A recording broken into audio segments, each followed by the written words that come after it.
going to begin where it all really began for me. June 6, 1944.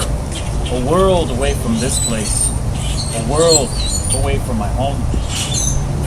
As our ship approached the beach, I could see how the ocean water had turned red. I could see how so many of my brothers had already given the ultimate sacrifice, and I pondered my own fate. Pete! Pete!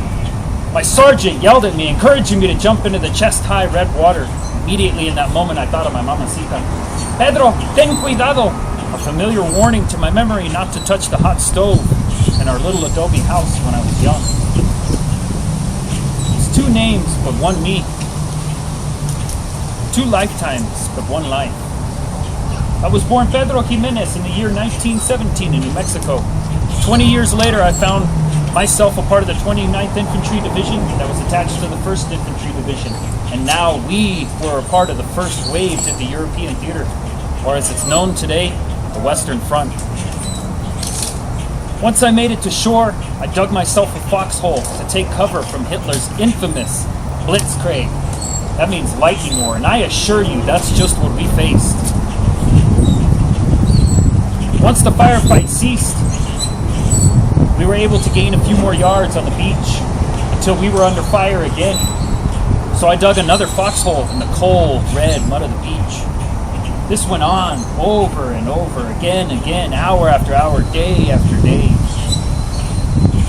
Until finally we were able to advance into the French territory that was occupied by the Nazis. If war was hell, then I was at the bottom of the pit. Some days I felt strong, and other days, honestly, I just wanted to be little Pedro again. Much to our surprise, over 200 enemy soldiers came out with their hands in the air and surrendered to us. Later, I was quoted as saying, "They must have thought that there were a lot more of us than there really were, because there were only 4 of us. 4 of us that took on hundreds of Nazi soldiers and lived to tell the tale." I was awarded 2 Bronze Stars for my actions that day. One from the United States and one from France. It was called the Coup de Grace Étoile Bronze. You know, the French must have liked your old American boy Pete here, because they also awarded me another high honor called the Chevalier of the Legion of Honor. As I accepted these awards, I smiled and I said, "Merci beaucoup." But behind that smile and those awards and the additional 5 Purple Hearts that I received, my heart hurt for the ones who didn't get to have a life after the war, including my brother Nicholas Jimenez. After the war, my wife Carmelita and I settled here in Pueblo in 1949. I found work out at the CFNI for 30 years, and during that time, we had 6 beautiful children. I was glad to be home, no? We were also blessed with several grandchildren. I retired in 1980, and I lived a happy retirement as a grandfather until I passed in 2006.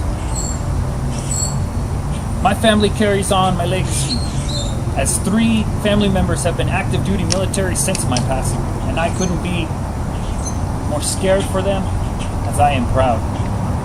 Remember, fortune will always favor the bold, and the wicked can only persist when good people put their heads in the sand and do nothing.